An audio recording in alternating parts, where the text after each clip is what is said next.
BMS academy में आपका स्वागत है। सी लैंग्वेज में हमें वैल्यूज और डेटा को स्टोर करने के लिए वेरिएबल्स की आवश्यकता होती है। तो वेरिएबल्स बहुत ही इंपॉर्टेंट रहते हैं सी लैंग्वेज में। वेरिएबल एक तरह से मेमोरी लोकेशंस के नाम होते हैं जो एक स्पेसिफिक डेटा टाइप की वैल्यू को स्टोर करते हैं। इस प्रकार से हम ये कह सकते हैं कि जो वेरिएबल्स होते हैं वो मेमोरी लोकेशंस के नाम होते हैं।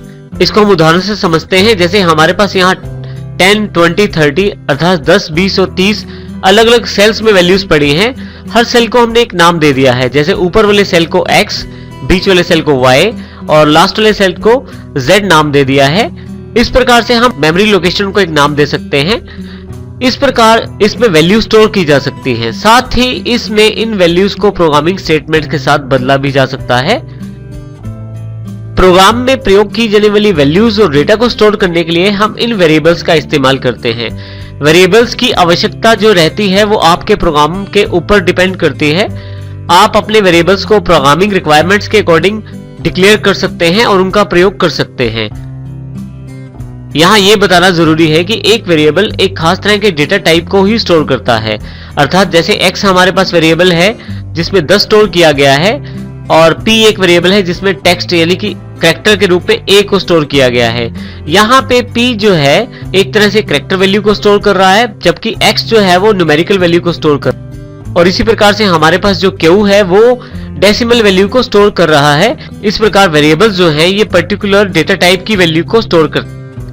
वेरिएबल का नाम आप कुछ भी रख सकते हैं। जैसे मैंने X रखा है, आप Y, Z, P, Q, R, ABC कुछ भी रख सकते हैं। ये बड़े और छोटे नाम भी हो सकते हैं। वेरिएबल का नाम रखते समय सबसे इंपॉर्टेंट बात यह है कि वो वेरिएबल का नाम हमारे किसी कीवर्ड से मैच नहीं करना चाहिए। हमारे पास सी लैंग्वेज में जो कीवर्ड्स हैं, जो रिजर्व वर्ड्स हैं, उनसे मैच करते हुए यदि आप वेरिएबल का नाम रखेंगे तो फिर आपके पास एरर। हाँ, हम वेरिएबल का नाम रखने के लिए जो बेसिक रूल्स हैं उनकी जानकारी लेते हैं। सबसे पहला रूल है कि वेरिएबल का नाम हमेशा अल्फाबेट या अंडरस्कोर से शुरू किया जा सकता है, परंतु आप कभी भी वेरिएबल का नाम किसी नंबर से शुरू नहीं कर सकते, परंतु आप नंबरों को बाद में प्रयोग कर सकते हैं। इसका अर्थ यह हुआ कि किसी भी वेरिएबल को डिक्लेयर करने के लिए आप किसी भी अल्फाबेट का इस्तेमाल कर सकते हैं। आप चाहें तो किसी अंडरस्कोर से भी नाम शुरू कर सकते हैं, परंतु हम सामान्य रूप में अल्फाबेट से शुरू करते हैं किसी भी वेरिएबल का नाम, और जो नंबर्स रहते हैं वो बाद में लगाए जा सकते हैं। आप किसी भी नंबर से किसी वेरिएबल का नाम शुरू नहीं कर सकते। और यहाँ पे दूसरा जो रूल अवेलेबल है हमारे पास, हम वेरिएबल का नाम रखते समय स्पेस इंसर्ट नहीं करते। अर्थात हम जब वेरिएबल का नाम रखते हैं और हमारे पास कोई वेरिएबल का नाम बड़ा है तो हम उसके बीच में स्पेस नहीं डालते।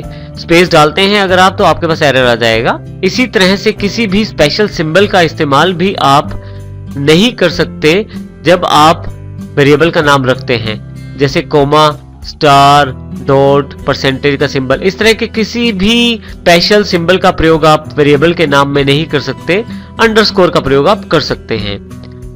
अब हम एग्जांपल से इन रूल्स को समझते हैं। सबसे पहले देखिए, सबसे फर्स्ट वाले एग्जांपल में X हमारे पास है, बिल्कुल ओके है, आप X नाम रख सकते हैं किसी भी वेरिएबल का। इसी तरह से दूसरे एग्जांपल पे माई सैलरी रखा गया है वेरिएबल का नाम, आप रख सकते हैं, कोई समस्या नहीं इसमें। लेकिन थर्ड नहीं रख सकते आप, क्योंकि इसके बीच में स्पेस दिया गया है। इसलिए इस प्रकार का कोई भी वेरिएबल का नाम जिसके बीच में स्पेस हो वो आप यूज नहीं कर सकते। फोर्थ आपके पास एग्जांपल में है जिसमें अंडरस्कोर का प्रयोग किया गया है, बिल्कुल आप प्रयोग कर सकते हैं अंडरस्कोर का। और स्पेस के बजाय यदि आपके पास कोई वेरिएबल का नाम बड़ा है तो आप अंडरस्कोर का ही प्रयोग करें, इससे आपका वेरिएबल नेम वैलिड रहता है। इसी के साथ फिफ्थ एग्जांपल में देखिए, मेरे पास ये भी वेरिएबल का नाम ओके नहीं है क्योंकि इसको मैंने नंबर से शुरू किया है। आप देखिए सबसे आगे मैंने 1 लगा दिया है, जिसकी वजह से ये नाम वैलिड नहीं है। परंतु यही नंबर अगर मैं बाद में लगाता हूँ 6 एग्जांपल में तो कोई प्रॉब्लम नहीं है। आप यहाँ पे M123 लिख के भी रख सकते हैं नाम, वो भी लीगल है, वो भी वैलिड है। इसका अर्थ ये हुआ कि आप नंबर से शुरू नहीं कर सकते, अल्फाबेट से शुरू करते हैं। पहला अल्फाबेट रखते हुए बाद में आप जितने मर्जी नंबर लगा सकते हैं। इसी के साथ आपके पास 7th का एग्जांपल है। ये भी वैलिड नाम नहीं है क्योंकि इसमें हमने हाइफन का प्रयोग किया है, जबकि आप अंडरस्कोर का प्रयोग ही वैलिड है। बाकी किसी भी स्पेशल कैरेक्टर का यूज वैलिड नहीं है किसी भी वेरिएबल के नेम में। यहाँ हमारे पास 3 इंपॉर्टेंट रूल्स और अवेलेबल हैं, इनका ध्यान रखते हैं हम अपना वेरिएबल नेम चुनने में। सबसे पहला रूल है कि अपर केस और लोअर केस लेटर्स में लिखे हुए नाम अलग अलग माने जाते हैं। आप दोनों में अपने वेरिएबल्स के नाम रख सकते हैं, लेकिन ध्यान रखिएगा दोनों केसेस में अपर केस और लोअर केस में दोनों वेरिएबल अलग अलग माने जाएंगे। जैसे पहला और दूसरा एग्जांपल हमारे पास यहाँ अवेलेबल है। यहाँ पहले एग्जांपल में x जो है वो स्मॉल लेटर में है और दूसरे एग्जांपल में x जो है वो कैप्स लेटर में है, अर्थात कैपिटल लेटर में है। ये दोनों नाम ओके हैं और ये दोनों ही अलग वेरिएबल्स हैं। छोटे वाला x बड़े वाले x से अलग वेरिएबल है, क्योंकि सी लैंग्वेज जो है वो केस सेंसिटिव लैंग्वेज है। इस कारण से हमारे पास ये दोनों वेरिएबल्स अलग अलग माने जाते हैं। अगला नियम जो हमारे पास उपलब्ध है, एक नाम से दो वेरिएबल नहीं बना सकते। इससे भी हमारे पास एरर आता है। इसका अर्थ ये हुआ कि यदि मैं x का प्रयोग कर चुका हूं एक बार वेरिएबल का नाम रखने में, मैं दोबारा इसी x को नहीं प्रयोग करूंगा नया वेरिएबल बनाने के लिए। तो हमें ये ध्यान रखना है वेरिएबल बनाते समय कि दो वेरिएबल्स का नाम सेम ना हो। इसी तरह से तीसरा जो नियम है, आप पहले से रिजर्व वर्ड्स जिन्हें कीवर्ड्स कहते हैं उनका प्रयोग वेरिएबल का नाम रखने में नहीं कर सकते।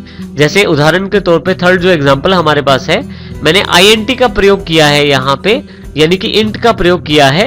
ये बिल्कुल भी वैलिड नहीं है वेरिएबल्स नेमिंग रूल्स के अकॉर्डिंग, क्योंकि int यानी कि इंटीजर जो है ये पहले से रिजर्व वर्ड है, कीवर्ड है, जिसका कार्य न्यूमेरिक डेटा टाइप डिक्लेयर करना होता है। क्योंकि ये पहले से रिजर्व वर्ड होता है, इसलिए मैं इसका प्रयोग अपने वेरिएबल नेम रखने में नहीं कर सकता।